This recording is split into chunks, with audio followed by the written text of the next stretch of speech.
Under the fog-swept cliffs of Clearwater Bay, a nameless German shepherd wandered the docks, silent, scarred, and alone. In his jaws a blood-stained badge, the only trace of a federal agent declared dead. But what began as a trail of loss soon became a war between light and shadow, faith and corruption. Each step this dog took rewrote the fate of an entire town. They called him Scout. Others called him a miracle that bled. Yet when the world burned around Dock 9, it wasn't the guns or the badges that saved them. It was loyalty, reborn in fire, and a light that refused to die.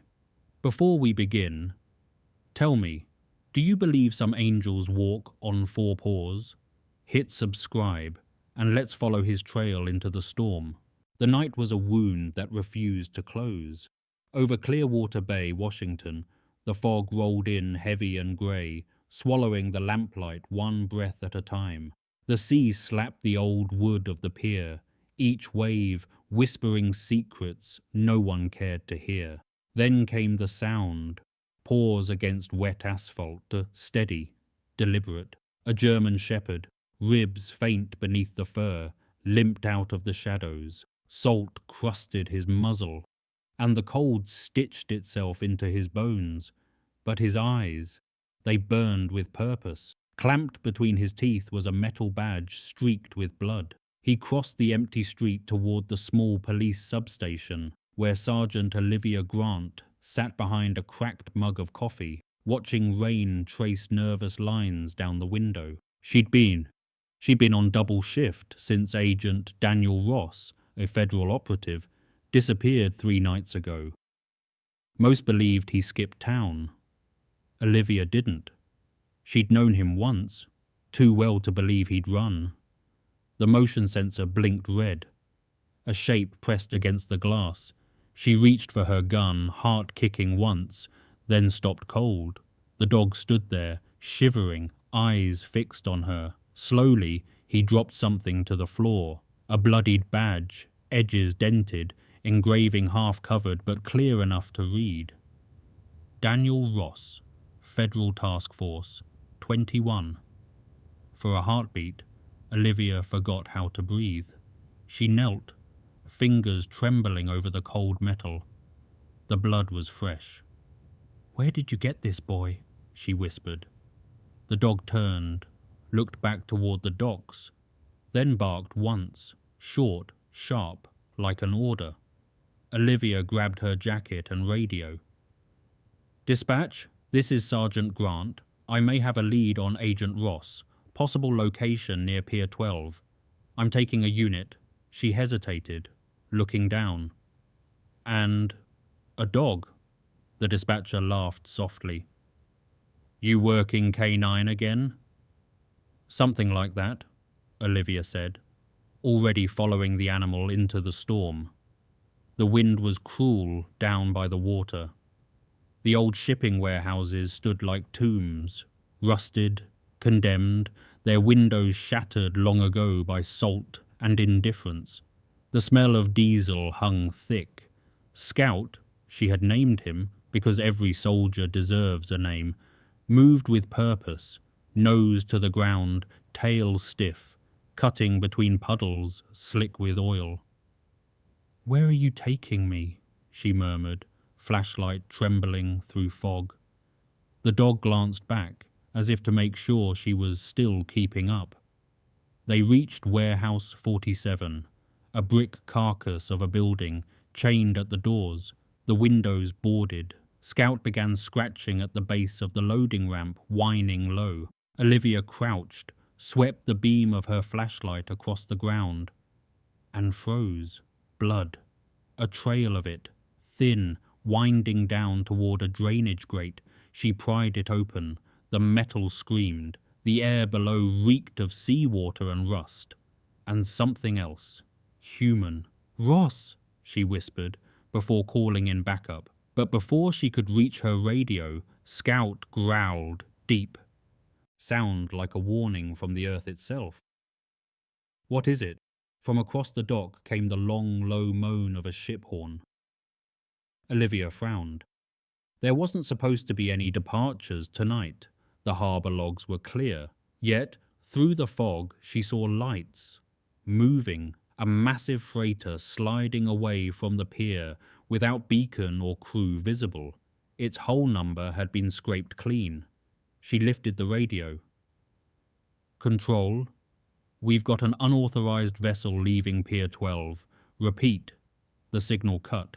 Static hissed like the sea itself was laughing. She turned back to the dog. His hackles were raised, body trembling not from fear, but from instinct. All right, Scout, let's see what you're trying to show me. She followed his gaze to the far end of the dock. Beneath the edge of the pier, half hidden by the tide, something metallic glinted. Another badge? No, a cell phone, its cracked screen still blinking faint blue. Olivia reached for it. On the wet screen flickered the last video recorded. Agent Ross, bleeding, whispering something before the image fractured into static. The audio, however, remained clear enough to send a chill down her spine. If you're hearing this, they're not smugglers, they're hunters, and they have someone on the inside. Trust the dog. The phone died in her hand. Olivia looked down at Scout. His eyes met hers. Steady, almost human. You and me, then, she whispered. Let's bring him home. But from behind the shipping crates, a shape moved. Metal clicked. The unmistakable sound of a round chambering. Scout growled, stepping in front of her. A man's voice drifted from the dark. Too late, Sergeant. Some doors shouldn't be opened. The muzzle flash came first. A burst of orange tearing the fog, followed by the roar of the sea. Olivia dove behind the crate as Scout lunged toward the shooter. The sound of struggle echoed. Snarls, a grunt, then silence. Scout! She shouted. Only the sound of waves answered. She ran forward, gun ready, but the pier was empty. Just the echo of the storm, and the blood-streaked paw prints leading toward the freighter, now vanishing into the fog. Morning broke over Clearwater Bay, grey and hollow as an unburied memory. Sergeant Olivia Grant hadn't slept. The fog still hadn't lifted from her thoughts, or from the docks. The freighter she saw last night was gone from the harbour logs, gone from radar, gone from every record as if it had never existed. All she had left were the paw prints that ended at the edge of the pier, and a question that refused to drown. At sunrise, a fisherman found Scout, drenched, bleeding from the flank, but alive, tangled in kelp beneath Pier 10. When Olivia rushed to the clinic, the vet on duty, Dr. Maya Torres, was already cleaning his wounds. He's been shot, Maya murmured, pressing gauze. Bullet grazed him. Whoever trained him knew what they were doing. Olivia nodded. He was a federal K-9, belonged to Agent Daniel Ross. Maya looked up, eyes dark. Then he didn't just find you by accident. Outside the clinic, the wind carried the faint clang of a buoy bell. Scout stirred, whining softly, ears twitching as if listening to something distant, something beneath human hearing. Olivia knelt beside him. You want to go back, don't you? The dog looked up, amber eyes burning with stubborn light. Within the hour, she was back at the docks. The Coast Guard refused to log an investigation without federal clearance, so she went alone. Her badge enough to open doors, not enough to keep her safe. At Warehouse 47, the crime scene tape fluttered like weak prayer flags. The door she'd forced last night hung open. Inside, the air was colder than it should have been. Scout sniffed the floor, then stopped. He let out a low growl. Olivia followed his gaze, to a shipping manifest pinned beneath a rusted nail. The paper was water-stained, but one line remained legible. Cargo. Medical supplies. Vessel. St. Verity. Dock. Time 02:30 a.m. She frowned. There was no vessel named St. Verity registered anywhere along the coast. She called in a favor to a friend at the Seattle field office. His voice crackled over the line. Olivia, that ship was decommissioned 5 years ago, sunk off Kodiak after a gun-running bust. Whoever's using that name isn't delivering medicine. Her pulse kicked. Then what are they moving now? He hesitated. Bodies, or what's left of them. Before she could respond, Scout barked sharply, pulling her toward the back of the warehouse. Behind a stack of crates, she saw it. A hatch door, half buried in dust, leading underground. The air wafting from below reeked of fuel and rot. She descended with flashlight drawn. The tunnel opened into a narrow loading tunnel that led straight beneath the pier. And there, half submerged in seawater, floated a small transport raft. On it, a radio still humming, low static punctuated by a woman's voice. Dock 9 secured. Repeat. Dock 9 secured. Next shipment due midnight. Olivia froze. Dock 9 was condemned. It hadn't been used since the refinery explosion of '09. Scout whined again, pawing at the waterline where the raft had been recently dragged out. They're still running it, Olivia whispered. Whatever Ross found, it didn't end with him. Suddenly footsteps echoed above. She killed the light, holding her breath. 2 men entered through the hatch, their voices calm, practiced. The dog's alive, one said. That complicates things. Then let's finish what Ross started. Same place, same time. They left, locking the hatch. Olivia waited, listening to their boots fade into the distance. When she looked back down, the radio light blinked once, then flared. A new transmission came through. If anyone can hear this, they know who you are, Olivia. Don't trust your precinct. Her heart stopped. That voice.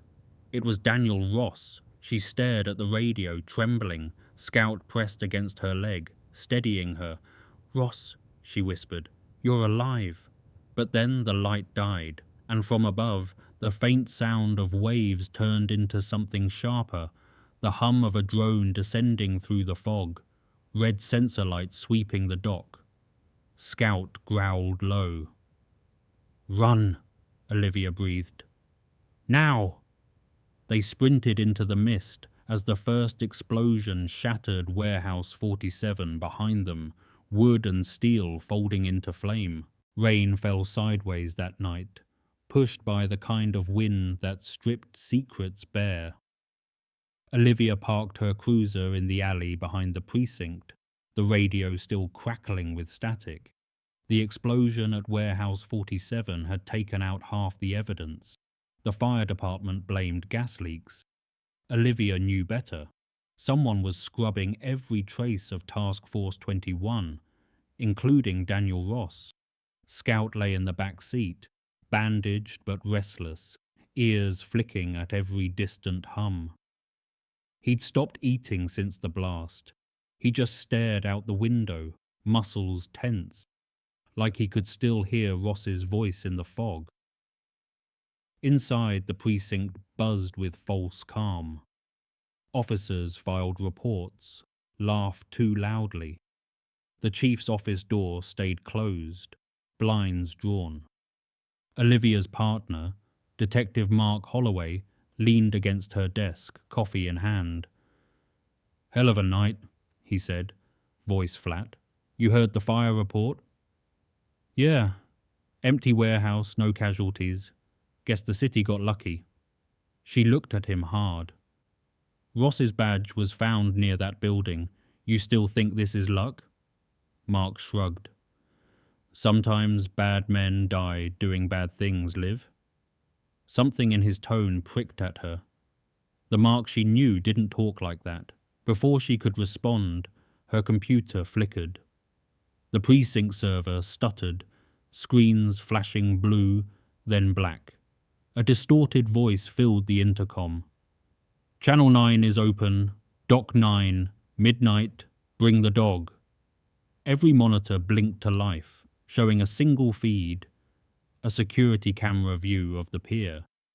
The timestamp read 11:57 p.m. Olivia's pulse quickened. Someone was broadcasting directly into the precinct's network. She turned to Mark, but he wasn't looking at the screen. He was looking at her. "Maybe you should stay out of this one," he said softly. "Why?" He took a long sip of coffee. "Because not everyone here is on your side." Then the lights died. Scout barked once. Short. Warning. Olivia drew her weapon. Flashlight cut a slicing through darkness. The power hummed back. Emergency lights red as fresh blood. The monitors now showed a new feed. Live thermal footage of her and Scout inside the building. Someone was watching from inside the system. She killed the monitor with her gun. "We're leaving." They slipped out the back. Engine cold started. Scout barked twice, eyes fixed on the road toward the coast. He knew where to go. The fog thickened as they neared Dock 9, the condemned section of the harbour. Barbed wire twisted like ribs around the perimeter. Scout's hackles rose. Olivia felt the same pulse in her chest. At the gate she found tire tracks, fresh, cutting through the mud. Then a faint light flickered near the waterline. She crouched low, moving closer. There, a van, unmarked, headlights dimmed, 2 men unloading crates marked biohazard. She lifted her camera. Snap, another. Suddenly, her phone buzzed. Unknown number. She answered without speaking. A calm, male voice said, "You should have stayed behind that desk, Sergeant." Her blood froze. "Who is this?" "You already know." The van's rear door slammed. One of the men turned. Mark Holloway. He stepped into the light, gun in hand, face blank. "Put the camera down, Liv," he said quietly. "You don't understand what Ross was doing. Task Force 21 wasn't hunting smugglers. They were building them. You were never supposed to find out." Scout snarled, stepping forward. Mark aimed. "Don't," Olivia whispered. He hesitated, just long enough for Scout to leap. The shot fired wild, echoing across the bay. The van roared to life. Mark fell, clutching his wrist. The crates toppled, spilling metal cylinders marked with serial numbers and one word stenciled in red: Seraph. She kicked his gun aside, pressing her boot to his chest. "What's Seraph?" Mark smiled through the pain. "Not what? Who?" From behind them, the van's tailgate slammed shut, and the driver, unseen, shouted something Olivia couldn't catch. The engine screamed, tires skidding. Scout barked furiously, trying to break free of her grip as the van disappeared into the fog toward the North Cliffs. In the silence that followed, Olivia lifted one of the fallen cylinders. Inside was not a weapon, but a vial of blood labelled. The wind that swept through Clearwater Bay carried the scent of gasoline and storm. By the time Sergeant Olivia Grant reached Dock 9 again, the fog had turned red from the reflection of distant flames. Every instinct told her to turn back. Every heartbeat told her Daniel Ross was still out there. Scout padded beside her, limp barely noticeable now, his breath clouding in the cold. The wound on his flank had reopened, staining the concrete with small, stubborn drops. He didn't whine. He never did. Ahead, the van they'd chased the night before stood half-submerged at the loading ramp, one door swinging, hazard lights flashing like a dying heart. A figure slumped against the frame. The driver, throat cut clean. The air hummed faintly with a sound Olivia couldn't place, like a low mechanical choir singing underwater. Then she heard it. A voice, soft and desperate.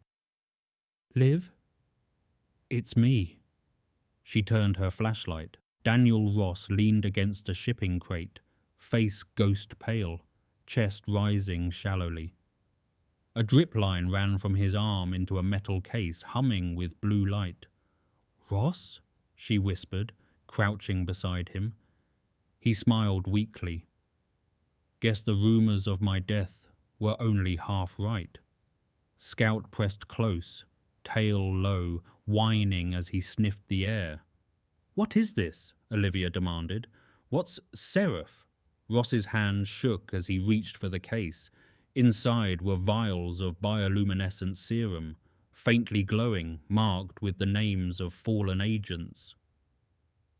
"It was supposed to save lives," he said. "Synthetic regeneration for field wounds. But it worked too well. The blood remembers more than it should. It reawakens instinct. They wanted soldiers who never stopped fighting." He coughed, red staining his lips. "I tried to shut it down. They erased me instead." A sound cut through his words. Footsteps, boots, more than one pair. Scout turned toward the pier, growling low. Through the mist, Mark Holloway emerged again, his wrist bandaged, gun steady. Behind him, two men in black tactical gear fanned out. "You should have stayed buried, Ross," Mark said. "Now you'll die the way they trained you. For nothing." Olivia rose, weapon drawn. "You don't have to do this, Mark." "I already did," he replied, and pulled the trigger. The shot split the night. Ross fell sideways, blood pooling beneath his shoulder. Scout lunged, slamming into one of the gunmen. Chaos erupted, muzzle flashes echoing over steel and water. Olivia dropped behind a crate, returning fire. One agent fell, another vanished into the dark. Then came the metallic click, the unmistakable rhythm of a detonator arming. Mark's voice. "Doc 9 burns tonight. Orders from the top." Olivia's radio crackled. A distorted command. "Clean the site. No witnesses." "Not tonight," she hissed. She threw herself toward the detonator. Too far. But Scout was already moving. He seized the device in his jaws, bolting down. The pier. "Scout! No!" The explosion hit like thunder, splitting heaven. Fire erupted along the dock, tearing through crates and cables. Olivia's world became heat, smoke, and silence. She crawled through debris, calling his name until her throat bled. Through the flames, she saw a shape. The German Shepherd, body burned, limping toward her. In his mouth, the detonator core, melted, useless. He dropped it at her feet and collapsed. Olivia cradled his head, tears streaking soot. "Stay with me, soldier, please." His breathing was shallow, but his eyes found hers, steady, forgiving. Then she heard another sound, faint but distinct, a whirring hum from Ross's case. The serum vials inside glowed brighter, reacting to something in the air. Ross, barely conscious, whispered, "The serum's bonding to him. His body's accepting it." Olivia looked down. The burns along Scout's shoulder shimmered faintly, skin knitting under light like living metal. Ross smiled weakly. "Guess he's more than a dog now." The fire raged behind them. Sirens wailed somewhere beyond the fog. Olivia lifted Scout in her arms as Ross whispered one final sentence before losing consciousness. "Find the lighthouse before they do." The storm had moved inland by dawn, leaving Clearwater Bay silent as a cathedral after prayer.